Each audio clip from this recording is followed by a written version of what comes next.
¿Qué carajos pasó en este arco? Ya sabía que Fujimoto era medio pajero, se nota bastante en el anime ese que hicieron de sus one-shots, pero amigo, lo que sucedió en este arco rebasa los límites de la decencia. Y no es queja, tranquilos, me reí bastante con la paja que Yoru le hizo a Denji, pero aún así no deja de ser raro y sorprendente y también fascinante. Igual creo que es interesante que haya historias como esta donde se atrevan a ir un poco más allá. En un género como lo es el neketsu, hacen falta más autores a los que no les dé ansiedad dibujar un beso, o en este caso un beso acompañado de una paja. Se le aprecia a Fujimoto por eso, y hay que decir que este arco es lo más Fujimoto que hay. Al hombre le encantan las escenas hot y las situaciones que se resuelven de maneras un poco absurdas. Como ya les mencioné antes, sus one-shots tienen mucho de estos elementos y bueno, digamos que no siempre las cosas tienen que ser tan serias. A veces tener un arco como este para los jajas no está de más, así que bueno, no perdamos más tiempo y hablemos sobre lo que fue el arco del demonio de la vejez. Tras perderlo todo y ser diseccionado por los de seguridad pública, lo primero en lo que piensa Denji tras ser rescatado es en la familia que perdió. No tiene mente para nada más, solo quiere reunirse con Nayuta, quiere cerciorarse de que se encuentra bien y poco más. Aquí vemos a un protagonista mucho más arrepentido de lo normal. Hasta ignora los consejos de los demás mientras busca señales de vida bajo los escombros de lo que antes era su casa. Y es entendible que no quiera escuchar a nadie, porque la gente a su alrededor no era de mucha confianza que digamos. Cuando despertó en el hospital, Yoshida lo traicionó, y cuando fue rescatado por Asa y los demás, tanto Yoru como el hombre Katana, le metieron una patada en los bajos. En el caso de Katanaman, esa fue su venganza por lo que le hizo con Aki, y en el caso de Yoru, ella solo lo golpeó por el rencor que le guardaba a Chainsaw Man. Y debo decir que cuando fueron a rescatarlo, por un breve momento pensé que las piernas que se habían mostrado al final del capítulo 157 le pertenecían a Reze. Ese fue un buen bait por parte de Fujimoto y estoy seguro de que dibujó ese panel con esa intención, para despistarnos a todos. No por nada en estos últimos meses se le ha pasado publicando ilustraciones de Denji y Reze viviendo una vida feliz. Es como que intenta darnos pistas sobre un posible regreso de ese personaje y en parte sí regresó para este arco. Aunque no de la forma que esperábamos. Reze solo apareció en un pequeño flashback, pero ya es algo. Y no me extrañaría que a futuro sí aparezca de verdad. Puede que no sea en esta parte, pero sí en una eventual tercera. Sea como sea, lo importante es que estos loquitos salvaron a Denji y aunque sus intenciones solo fueran traer de regreso a Chainsaw Man para irse a los golpes con él, eso no quita que le hayan tenido paciencia al protagonista cuando este se encontraba deprimido. Es que hasta se tomaron la molestia de llevarlo a un restaurante de sushi y también a un burdel. Puede que el mundo se haya ido al carajo, pero las necesidades de un hombre son las necesidades de un hombre. Es cierto que Denji estaba súper deprimido por la desaparición de Nayuta y que tampoco quería transformarse en Chainsaw Man porque finalmente se dio cuenta de que eso solo le trae problemas, pero como dice el dicho, una paja no se le niega a nadie. En realidad eso no es el dicho, me lo acabo de inventar, pero para este caso puntual funciona. Y eso es justo lo que necesitaba Denji. El chico llevaba tiempo sin jalársela y tal vez hacer eso podía desestresarlo un poco, o tal vez no. Y aquí quiero destacar la empatía de Asa, porque ella intentó levantarle la moral, le dijo que sabía cómo se sentía, que entendía lo que era perder a un ser querido. Para ese punto la chica ya no sentía ninguna clase de rechazo hacia Denji, todo lo contrario. Tras enterarse de que él era Chainsaw Man, el hombre que le había dado una razón para vivir quiso ayudarlo de todas las formas posibles. Desafortunadamente sus intenciones no funcionaron muy bien que digamos, porque Denji nunca olvida y esa patada que le dio en los huevos no le permitió confiar en ella, cosa con la que todos los presentes estuvieron de acuerdo. Igual la empatía de Asa tampoco duró mucho, ya que cuando vio a Denji pensando seriamente si ir o no al burdel de Katanaman, perdió todo respeto hacia él y para colmo cuando fueron a ese lugar ya estaba en ruinas. Esa fue una verdadera tragedia y para hacer las cosas aún más dramáticas, se puso a llover de la nada. Estoy seguro que Fujimoto se divirtió mucho escribiendo esto, porque de verdad que fue cualquier cosa. Pero por más absurda que haya sido esta situación, sirvió para que Denji se diera cuenta de que estaba actuando como un imbécil. Nayuta estaba desaparecida y él solo quería tener sexo. En ese momento entendió que gran parte de sus problemas radicaban en su líbido. Por andar de pajero siempre se aprovechaban de él, y me gustó cómo enfrente de todos gritó que nunca quiso ser admirado o venerado por los demás. Solo era Chainsaw Man porque quería ser popular con las chicas.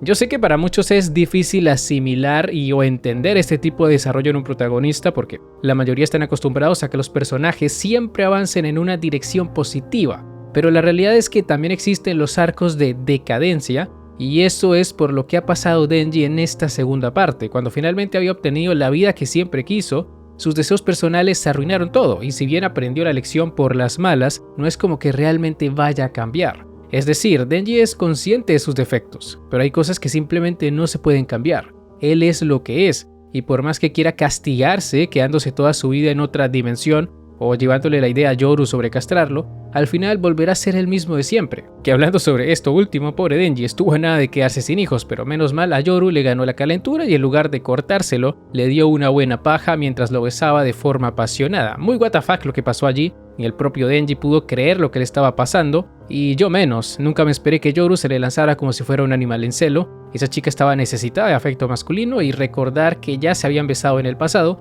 fue clave para activar su modo horny. Fue una situación bastante loca y graciosa, aunque deja de serlo cuando piensas en la posibilidad de que Yoru recuperara sus recuerdos debido a la muerte de Nayuta. Puede que en ese preciso momento en el que llevó a Denji al callejón, Barm y su grupito le hayan dado el golpe final a la niña, y aquí es cuando hablamos de las consecuencias de este suceso tan trágico.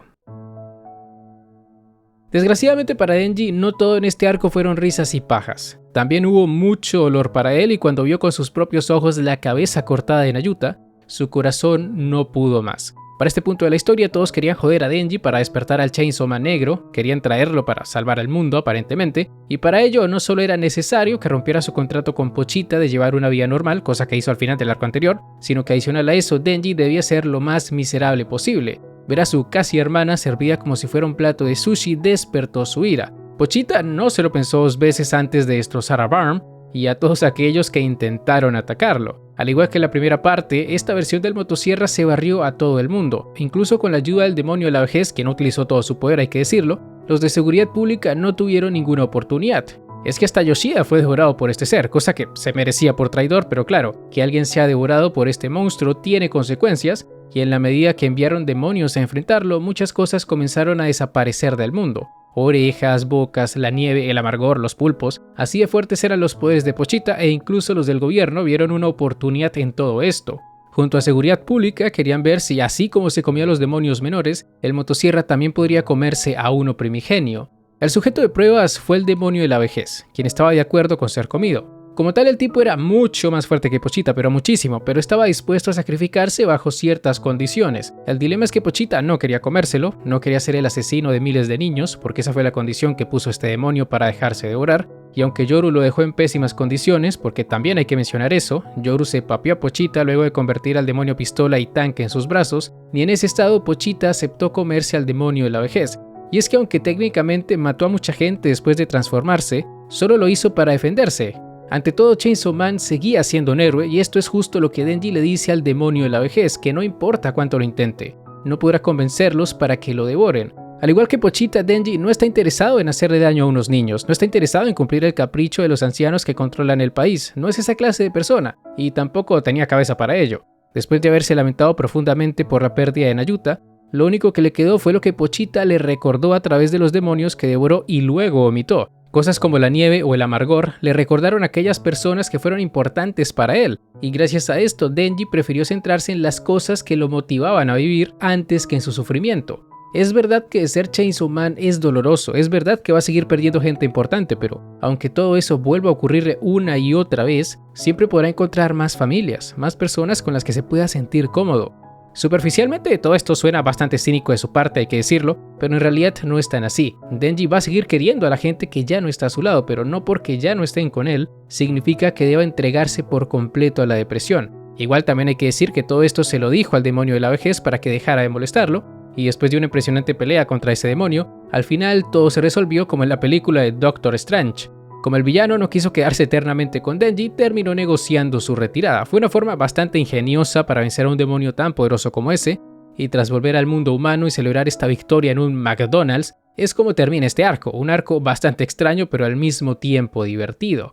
No lo considero mejor que el anterior, de hecho siento que se alargó más de lo necesario, pero aún así cumplió con lo que se propuso. Denji ya no se siente tan mal por la pérdida de Nayuta, y Yoru ya está lista para tener un segundo round contra Chainsaw Man, porque sí o sí quiere destrozarlo. También quiere besarlo, pero primero es lo primero, y si los planes para salvar el mundo por parte de Kiga son ciertos, que obviamente no lo son, todo terminará cuando este chico se ha convertido en un arma y se le dé un corazón humano en reemplazo del de Pochita. La estafa se puede notar a leguas, y no solo por el tema de que Denji pueda salvarse de esa manera, sino por lo de darle a Yoru un arma tan poderosa como lo es el corazón del motosierra. En este arco ya se demostró que sigue siendo un demonio incontrolable, y dudo mucho que después de tener un poder como ese quiera soltarlo así como así. Capaz el verdadero monstruo del que habla la profecía no es el demonio de la muerte, sino la propia Yoru.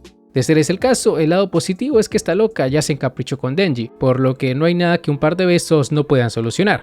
Y ya que estamos hablando de cosas románticas entre muchas pero muchas comillas, como siempre les digo, las interacciones entre Asa y Denji volvieron a ser lo mejor de este arco.